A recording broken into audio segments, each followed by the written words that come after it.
Hi guys, welcome to part 4 of our React tutorial series.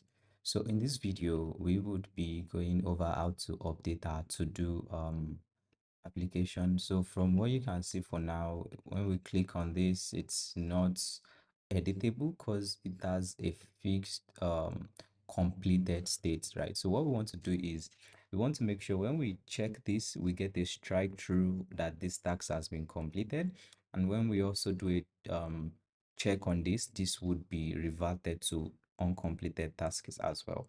So I'm going to show you a couple of ways to do this, right? So I'm going to show you the first method, right? But first, let me show you something we've not talked about yet in this class. So to do something like this, right, the approach here would be using something everybody doesn't like doing, which is not always the best way to go about things, which is called prop drilling, right? So when you're dealing with React generally, right? You want to avoid prop drilling, but I want to show you why, or I want to show you how to do it. So also, so when you it's something you'll be able to recognize. So that's the first approach we are going to be using, guys. So first, we want to create a function where we can do updates. Well, we need our update to be reactive, right? And by default, when we have something like this, right, it's not going to be reactive, right? So when we make update to this, it's not going to be reactive properly. So I don't want to waste our time by trying to test it out to see if it's reactive or not. So let's go over hooks. I think it should be somewhere in the reference, then hooks in here. Hopefully, okay, this is not the one we want to check. Let me check if they have it somewhere here. But then the explanation, okay, this is probably where we want to check exactly. So they said hooks lets you use different React features in your components, right? You can either use the built-in hooks or use your own custom hooks by using the built-in hooks. Like you can do a lot of cool things, right? So one of the hooks we are going to be talking about in this specific class, right, is going to be the use state hook. That's the one we are going to be talking about. So the use state hook is used to add a state to your component, right? But you want to have a reactive state in your components. Is like that's a common approach in this case, right? You when you want to have a kind of reactive state in your components, you want to use this use state hook. Otherwise, your components would be updating in background, but it wouldn't be rendered on your UI. So yeah, the use state hook takes in one parameter, which it can take in a list of parameters as well. It can come in all forms from what you can see in here. So let me zoom this a bit. From what you can see in here, you can pass a number, you can pass a string, and you can even pass a callable function in this case. Like for this instance, you can see this person passed a like a to-do item that was set from somewhere else as a function, and it's automatically executed in here. And you get two return types. You get the actual item you added, that's maybe the to-do items in this case, and you also get a second variable, a second result, right, which is the option, the function to set that state that you are using, like that you are currently initiating. So you can always set your states after you've initialized the use state hook. In this case, at least I hope I'm explaining it properly then. But when we get to a proper example, you guys would understand it better. So the parameter for this is your initial state. That's the only parameter it requires. And the second thing it returns two value, exactly two values. The first one is the value of your state, and the second one is a function to set your state. Like today, yeah, from here now you can see set something like set something, then like the next state you want to set, you can easily do that here. So from what you can see in this case, the initial name here was the initial name was Edward, but eventually when you click, like from what this is meant to do, when you click on something, it's meant to set the state to Taylor and the age to +1, right? Something like that. So that's what we are going to be using in our tutorial as well. So to do this in here, I want to wrap this in a use state, right? I want to wrap this in a use state. So use state like this. And you see, mine is returning just a single function in this case. So what I want to do is I want to create a set items function here, and I can't use this other typing in here as well. So if I want to use the typing in here, right, I can specify it using generics just like this, right? And this is going to work as it was, right? So the next thing I want to do is I want to define a function that would be able to update our to-do item based on the ID and the completed status as well. So to do that, I'm going to come here and create an arrow function called updates item. Then it's going to take in the ID and it's going to take in the completed status our of our to-do item as well. Awesome. So from here, we can now proceed to do our update in here. So what we want to do here is we want to set a new state for our to-do items, right? We want to set a new state for our to-do items. Instead of what you would do on a normal day could look something like this. So you could do items dot map, then you can say item, right? Then you can say item like this is an arrow function, by the way. So you can do something like item dot id equals to id. Then you do a ternary check. If your item is equal to the id of what you're looking for, then you want to do something like item, then your completed state should be states. But if the ID is not equals to what you're looking for, just return the normal item, right? So that's basically what this function is doing in here, right? I hope that makes sense to you guys actually. So let me zoom this in a bit. Hopefully it's not. I'll zoom out a bit. Hopefully it's something you guys can still see. So from here, you see we got our item, we compared the value.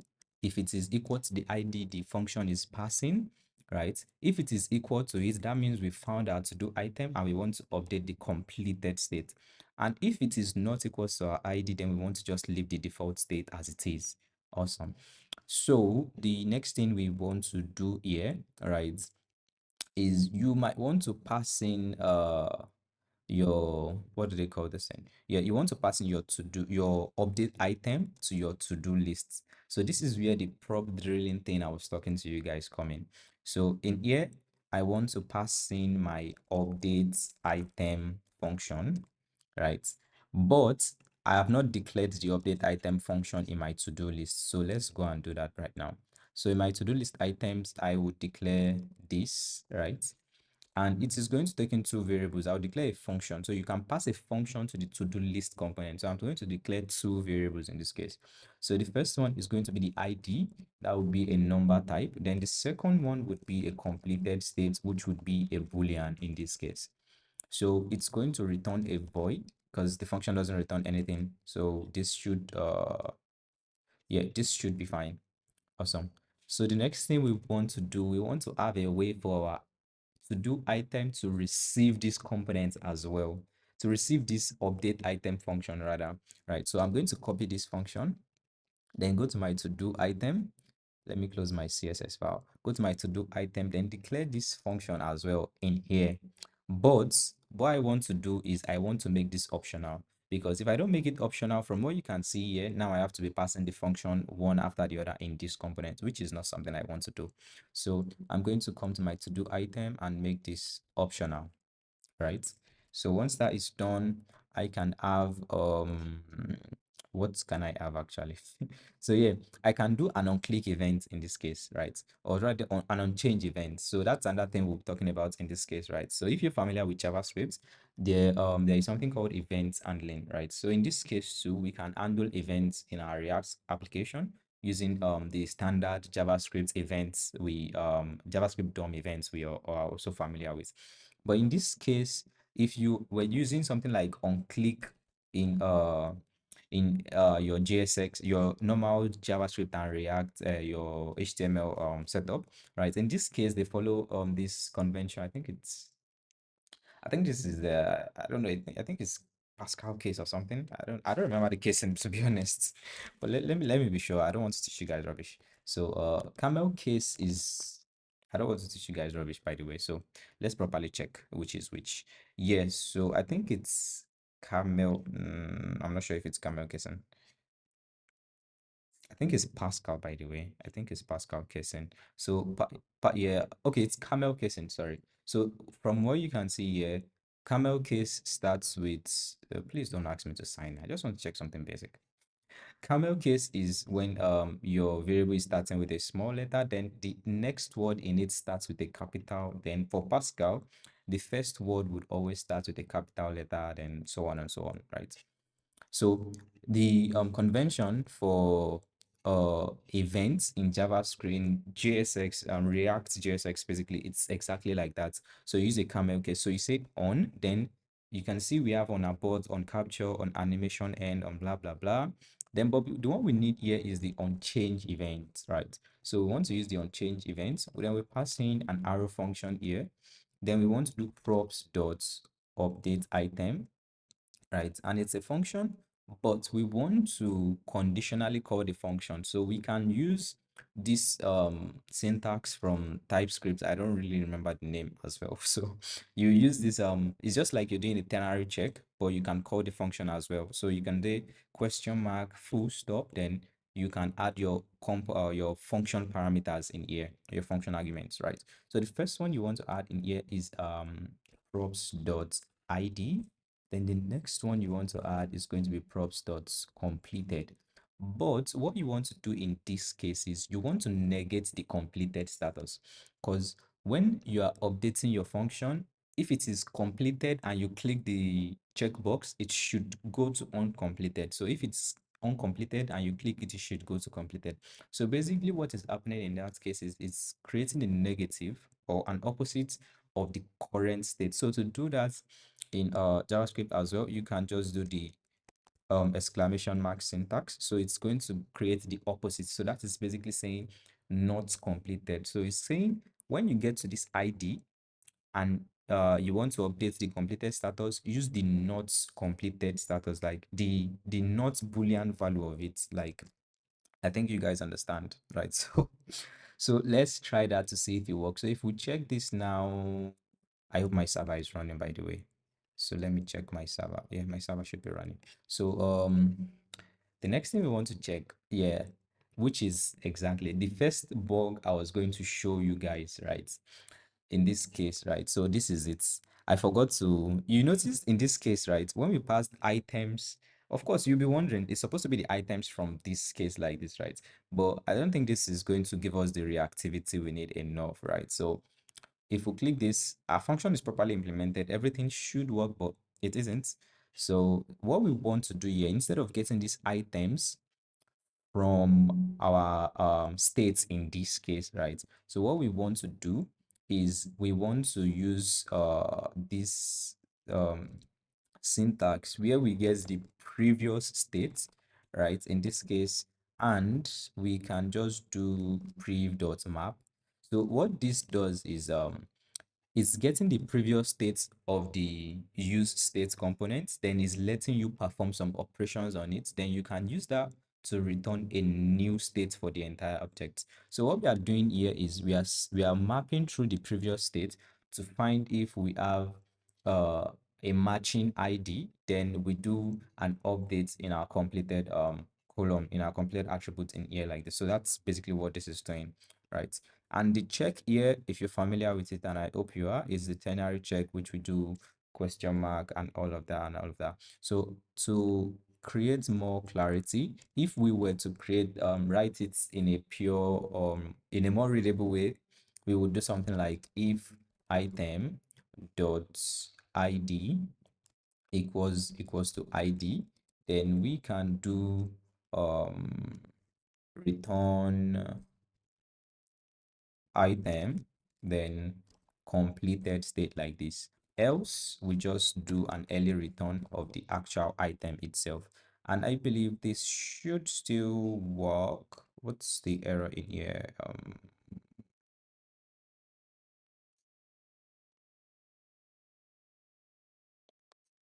I'm trying to check what's going on here, guys. Okay, this was closed. Then this was closed as well. Yeah, so what's the issue? Okay. Map, you have a return here, you have another return. Oh, it's supposed to be three dots, sorry. Like that's the spread operator. Imagine. So yeah, if we save this, I believe this should, well, it's not working. So we have to check somewhere else. Oh, I think I know what is happening though. So what we didn't do, actually, I'm going to try something else. So in our previous example where we were using the items, so let me return the ternary operator thing back actually. So because I think it's, you know what, let's leave the, let's leave this option for more clarity. Yeah, let's leave the option of having this in here. For more clarity, we should have this.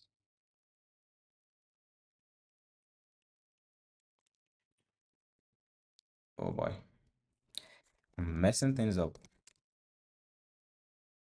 Okay, so I'm going to save this.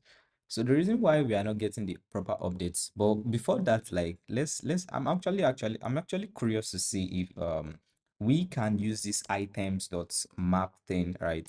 That's getting the actual items from our set items. But then thinking about it now, it should still work. So let's check the to-do list here. So what is happening here is we are not passing the to-do list update item, right? So what we want to do in here is we want to come to this section and say update item should be props dot update item like this. Then if we come here, yes, now we should be receiving proper updates. Yeah, we should be receiving proper updates. Yeah. So I think this is actually a simpler approach compared to the previous one we were using before. But there are some cases you might want to use that syntax as well. But I think we should use it on a need to use basis instead. So for now, this would work for you, right? This would work for you. So you can do, but that's, I think that syntax it would come in handy in a case where the set items function is passed to, yeah.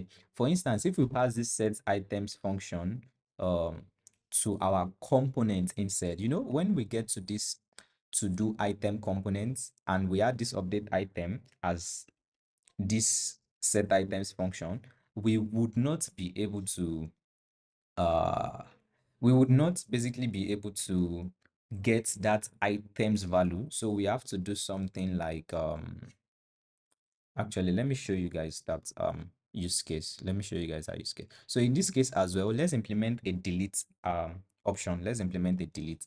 So to do the delete, instead of passing a delete function, we want to implement it inside our to do item function. So in this case, I would pass the set items function in here, which is probably a bad idea, but I'm going to do it anyways. Then I'm going to come here and do set items like this, but I'm not ready to add the typings manually myself. So I'm going to copy the typings they have here, right? I'm going to paste it in here as well. So I'm going to import, what do I need to import? I don't need to import anything then. Awesome. But yeah, I don't need to import anything. So I'm going to add these set items to my to-do items as well. Then I'm going to make it optional too. Yeah, it has to be optional because I don't want to pass it in here. So I would come here and do set items to props dot set items.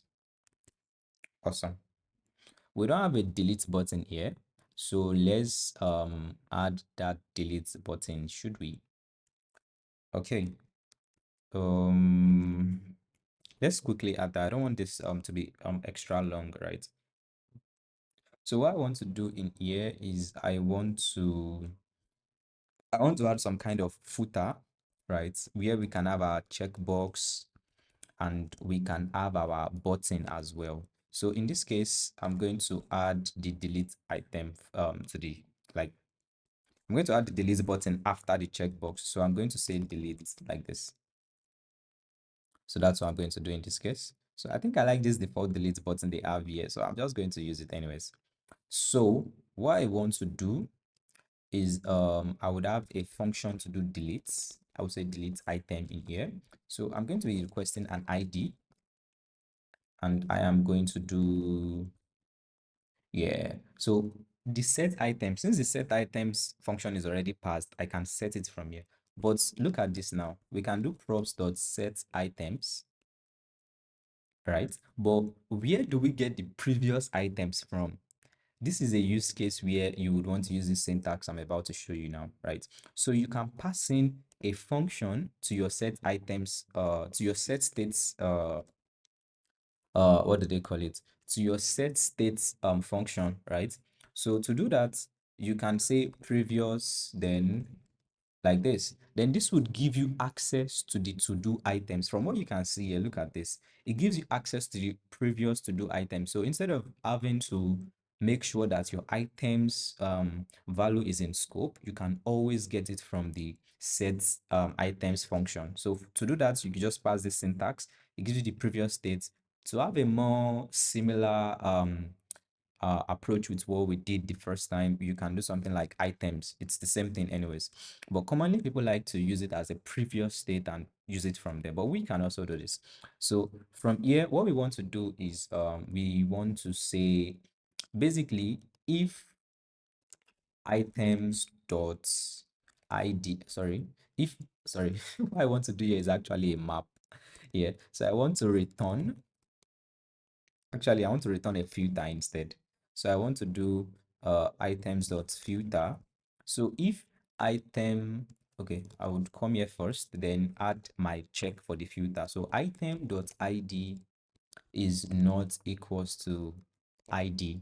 This is what I want to check. But then I don't need to add an extra return in this case, just to keep things short.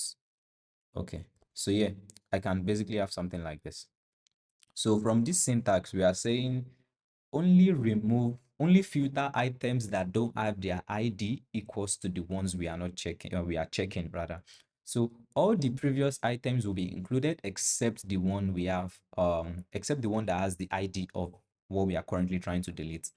So to do that, we are going to come to our onClick function, right?